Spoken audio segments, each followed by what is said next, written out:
Okay. Hello po. Attorney Tam, dito na naman tayo. Pasko ngayon. Okay, Christmas. Pero malamang, mapapanood mo to, tapos na yung Pasko. So, ang tanong ngayon, ano ginagawa mo ng Pasko? Matagay, minom, papalasing, ha? Mag-emote ka kasi break kayo ng jowa mo. Ako nagbablog. Para makapagbigay ng kaalaman sa taong bayan. Matuto tayong bumoto ng tama sa eleksyon. Yeah! Isa pang sineselebrate natin, 100,000 na tayo, 100,000 strong. Salamat po sa mga taga-suporta, sa mga naiinis, sa mga nambash, okay lang. Tuloy-tuloy tayo, wala akong pakialam sa inyo. Ang topic natin ngayon is laging tinatanong sa atin ng mga mamamayan. Basic lang to, pero lalagyan natin ng konting palaman. Okay? Dagdag kaalaman. Ang tanong sa atin lagi, Attorney, kailan ba sineset ang arraignment? Okay. Kailan ba? Anong date? Anong petsa yung arraignment, attorney? Pero bago natin i-discuss kung kailan yung date ng arraignment mo, kung halimbawa ikaw ang akusado. Kumari, kamag-anak mo yung akusado. Okay? Madalas kasi nagtatanong niya mga kamag-anak. Dahil nga yung kamag-anak nila, anak nila, tatay nila, asawa nila, nahuli. May kaso, may warrant. Tinatanong, attorney, kailan po ang arraignment po nung anak ko, ng asawa ko? Kailan po arraignment ko, attorney? May warrant ako eh. Kailangan muna nating maintindihan na ang arraignment ay ginaganap saan? Okay, lagi na natin dinasabi yan. Sa korte. Walang arraignment sa PI. Sa preliminary investigation, walang arraignment dyan. Sa civil case, hindi tayo nag-arraignment sa civil case. Attorney, kahit na nasa RTC na yung kaso, inapilan na namin. Attorney, kahit na nasa Supreme Court na yung kaso, sa Court of Appeals, attorney, civil case nga eh. Walang arraignment sa civil case, okay? So, ang arraignment para lang sa mga criminal cases. Alright? Sino ang nag-i-schedule, attorney? Sinong nag-i-schedule at nagbibigay ng petsa ng arraignment? Attorney, yung akusado, syempre siya namimili kung kailan siya i-arraign. Akusado ka na, ikaw pa bosyo. Korte din. Okay, sa court mong malalaman, sila ang nagsasabi kung kailan i-schedule ang arraignment ng akusado. Ngayon, sisimulan ko na dito sa tanong na to. Attorney, may warrant daw ako. Nandito ako sa abroad eh. Attorney, nandito pa ako sa probinsya eh. Attorney, nalaman ko lang sa NBI, kumuha ako ng NBI. May warrant daw ako eh. Kaya ba't ganun? Ba't wala pa akong arraignment, attorney? Attorney, kailan ang arraignment ko? Yan, dito magti-trigger yan. Yung vlog natin sa ganyang mga klase ng tanong.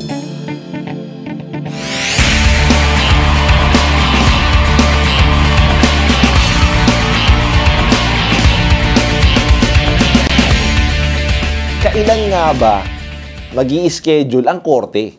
Okay? Sige. Korte ang nag-i-schedule ng arraignment. Korte, Sige. Sila na bahala. Sila na malakas, okay? Pero kailan? Kailan nila maiisip?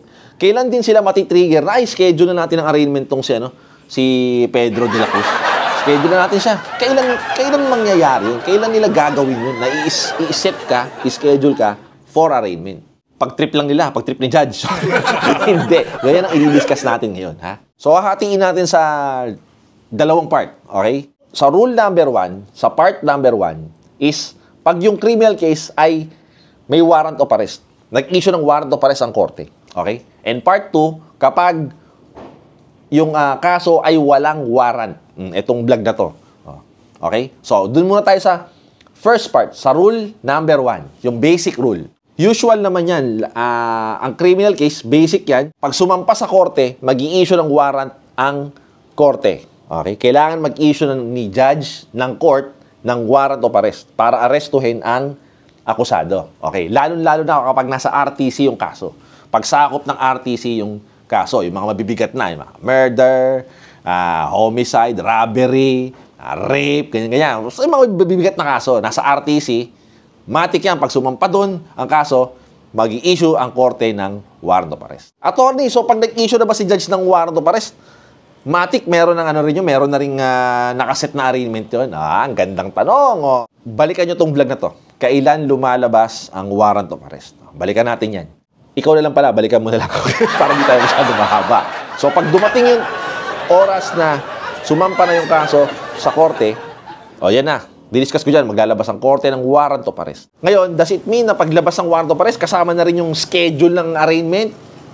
Hindi, wala pang arraignment yan. Ha? Warrant of arrest lang. Wala pang schedule yan ng arraignment. Okay? Malinaw, diretso, rektahang sagot. Ngayon, ulitin natin, bakit ba nag-i-issue ng warrant of arrest ang korte? Okay, lagi-lagi ko nang sinasabi yan, ulit-ulit. Para magkaroon ng jurisdiction yung korte sa person ng akusado. Magkaroon siya ng authority, ng power, yung court, para dun sa pagkatao ng akusado. Para din, for anong purpose? Para makapag-issue ng order ng mga kautusan, ng parusa, o kahit anong order, ang korte na dapat sundin ng akusado para dun sa akusado. Kasi kung wala pang jurisdiction yung court over the person of the accused, hindi makakapag-issue ng hindi makakapag-issue ng kahit anong order si judge na pwedeng maapektuhan yung akusado kasi wala pa nga siyang jurisdiction. So issue muna si court ng warrant of arrest para makuha yung jurisdiction over do sa person ng akusado. Kasi kung halimbawa ako korte,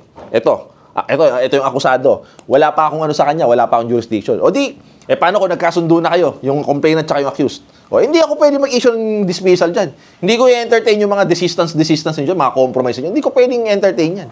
O, hindi ako pwedeng tumanggap ng evidential na galing doon sa prosecution dahil wala pa nga akong wala pa akong jurisdiction doon sa akusado eh.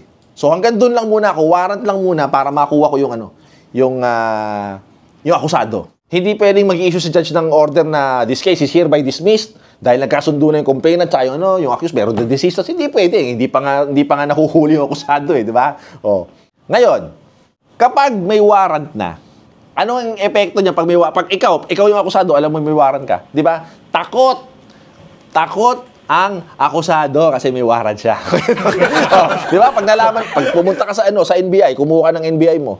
Pagtingin mo dun sa papel na binigay sa'yo, yung maliit na notice sa'yo, papel, makikita mo doon, may may warrant na daw ako sa branch ganyan.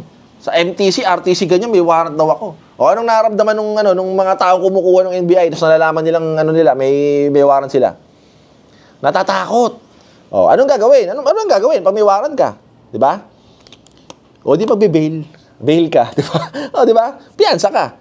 At pag nagpapiyansa, anong nangyari? O di sinusuko mo mismo yung pagkatao mo, kung ikaw yung akusado, magbe-bail ka, sinusuko mo mismo yung pagkatao mo, yung person mo, sa jurisdiction ng korte. Sumuko ka na sa korte nun. Nagpiyansa ka na eh. Alright? Ako, attorney, hindi ako natatakot eh. Hindi ako natakot nun kasi hindi ko alam na may warrant ako eh. Kaya nga, na-arresto eh, di ba? Nung nasa party ka, bigla hinuli ka ng mga pulis, pahiya ka sa mga tao. Hindi mo alam na may warrant ka, hinuli ka ngayon ng mga pulis. Anong gagawin ng mga pulis na humuli sa'yo? Magre-report sila sa court na nag-issue ng warrant of arrest. Sasabihin nila, Your Honor, nahuli na po namin itong akusadong ito. O, anong ibig sabihin nun? It means, pinaalam na nila sa korte na, Your Honor, may jurisdiction ka na dito sa sa taong to. Kasi nahuli na po namin eh. Through yung warrant of arrest na in-issue ninyo. So, meron na po kayong jurisdiction. So, doon na. In both instances, nakuha na ng korte ang jurisdiction over the person of the accused. So, nag-bail ka, o sumuko ka, voluntary surrender, ha? Or yung nahuli ka ng mga pulis dahil nga may warrant of arrest. O ngayon, ano ngayon ang sinabi ko sa vlog ko na to? O, nag-bail na ako, kailan ng arraignment. At saka yung nahuli, na-aresto dahil sa warrant. Ano sabi ko dyan? Di ba? Once na nakuha na ng korte ang jurisdiction niya over the person of the accused, doon na magkakaroon sila ng idea, oy, nahuli na pala si oy, nag-bail na pala si Okay, set na natin ang arraignment. O, yan na yun. That's it! Okay, doon na yun, doon na papasok yun, yung pag-set ng korte ng arraignment, date ng arraignment mo, nung akusado. Kasi nakuha na nila yung jurisdiction eh. Doon sa, doon sa akusado. Either yun sa pag-bail niya, sumuko siya sa jurisdiction ng court, or yung pagkakahuli sa kanya. O, involuntary yun. Involuntaryo yung pagkakakuha sa jurisdiction sa'yo ng korte. Sa rules, dapat iset yung arraignment within 10 days to 30 days from time na nahuli ka o from the time na sumurrender ka. So, kung halimbawa nahuli ka today, December 25, habang nag-gift-giving kayo, di ba? Pero pumunta rin, sir, may regalo din po kami sa'yo. Warrant of arrest, arsado po kayo. Nahuli ka December 25, pinasok ka sa kulungan December 25. Kailangan from December 25 to January 25, nakaset na dapat yun sa loob ng petsa na yun. During the interim O yung sa gitna nung December 25 to January 25, dapat na-set ka na for arraignment. Yun ang nasa rules. O, yun ang nasa rules. Pero, hindi naman lagi nasusunod yan. Kasi ako, based on my experience, may mga courts din na, kumari, yung kliyente ko, akusado, nahuli ng ganyang petsa. Minsan, ilang buwan, 2 buwan, 3 buwan, bago sineset ng arraignment. Yan ay kapag, piyansado, pag nakabail, nakalaya. Pero ang mga korte, napansin ko, stricto sila. Mabilisan ng setting ng arraignment kapag ka nakakulong. Kasi kawawa naman, nakakulong eh. Malay mo, pwedeng madismiss yung kaso, o kaya, pag pinatagal mo, lumampas na doon sa maaaring sentensya sa kanya, slight physical injury lang, unjust vexation lang, yung mga maliliit na kaso lang. O, minsan, meron pang mga cases na wala namang talagang parusang kulong. O, kaya ayaw ng korte, ayaw ng batas na patagalin yung pagkakakulong ng isang akusado na detained. Yung arraignment niya, hindi dapat patagalin yun. Kailangan iset ka agad para madinig ka agad yung kaso. O, pero, yun nga, ang rules, iset dapat within 10 to 30 days from the time na nakuha yung jurisdiction dun sa taong yon, set ka agad ng arraignment. Attorney, halimbawa, nag-bail ito. Ako attorney, nag-bail ako. Paano ko malalaman yung kung kailan talaga yung date ng arraignment ko? Paano ko malalaman? Dito sa vlog ko na to, napanood mo na ba yan? O yan, malinaw yan. Andun mismo sa Andun mismo sa bail order o sa yung sa release order. Di ba, nag-bail ka, hintay mo yung release order ni judge. O. Andun mismo. Dapat nandun mismo yun sa bail order o sa release order kung kailan ka nakaset ng arraignment. Pero may mga nakita ako hindi sa Metro Manila, sa labas, sige, sasabihin ko na. Meron akong na-experience na korte sa Laguna, 2 magkaibang city sa Laguna, na nagpiyansa kami ng kliyente ko, pero follow up na lang daw namin kung kailan yung date ng arraignment. May mga na-experience na akong ganyan. Attorney, paano kung nakakulong? Nakakulong yung yung nahuli ng mga pulis, yung akusado. Kailan ang arraignment nun? Walang choice. Kadalasan yung mga kamag-anak, follow up nyo. Yung mga attorney ninyo, pwede rin ninyong pakiusapan na Ako, tulad ko, ganun ginagawa ko, fina-follow up ko. Kailan ang arraignment nito? Kasi ako, masipag ako mag-follow up ng date ng arraignment, ng mga hearing ng kliyente ko, dahil hindi naman sa nagpapatong-patong na yung mga kalendaryo ko, yung mga schedule ko. Kaya mas maganda nalalaman ko para nagagawan ko ng paraan. Kaya ako, ko niyan, masino pa ako mag-follow up kung kailan yung mga hearing dates, lalo na yung mga arraignment. Kasi sa arraignment, sabay na yung pre-trial dyan eh. Sa pre-trial, binibigay na minsan ng mga judge doon yung sunod-sunod na hearing. Hanggang trial, hanggang promulgation na. Kaya, pagka nakakulong or nahuli ng mga pulis, syempre, wala namang mabibigay ng order kung kailan ang arraignment. Kailangan masinop kayong mag-follow up kung kailan ang hearing, ang arraignment, kung kailan yan. So, klaro na tayo dyan, ha? Dyan natin trigger ang pag-set ng arraignment, date ng arraignment, ng akusado kapag nag-bail na siya o kaya pagka nahuli siya. Doon pa lang magkakaroon ng idea ang korte na, nahuli na to, may jurisdiction na tayo, set na natin ang arraignment. Ayan malinaw tayo dyan. Ngayon, attorney, yung part 2. Part 2 natin, yung part 2. Yung rule number 2. Paano, attorney, yung kasong mga walang warrant? Panoorin nyo itong vlog na to. Di ba, naging issue dyan ang korte ng notice of arraignment. May order na nilalabas ang korte. Nakalagay doon, ikaw dahil maliit lang itong kaso na to, mababang kaso lang, set ka na namin ng arraignment, hindi na naging issue ng warrant of arrest ang korte. Okay? Ito ang date ng arraignment mo. Ayun, andun sa na yun. Attorney, paano kung hindi namin na-receive yung order? Attorney, paano kung hindi ako nakapunta dun sa araw ng arraignment ko na yun? Simple lang. Back to basic. Back to rule number 1. Bakit? Kasi malamang sa malamang niya, pag hindi ka naka-attend ng arraignment, warrant ka. Consistent yan. Bihira yung mga judge. Meron na ako nakikita mga judge na gano'n na, sige, pabigyan pa natin ng isang chance pa, set pa natin ng isa pa. I-reset pa natin, baka hindi na-receive yung order. Ako mismo, nagawa ko na yun eh. Pero present ako. Ako yung akusado. Hindi ako yung akusado. Ako yung abogado ng akusado.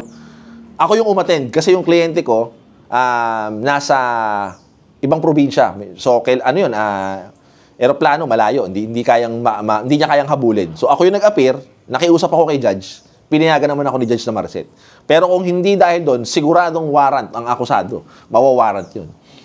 Pag na-warrant yun, O di, back to basic ha. Rule number 1, bail ka, o kaya pahuli ka kung gusto mo.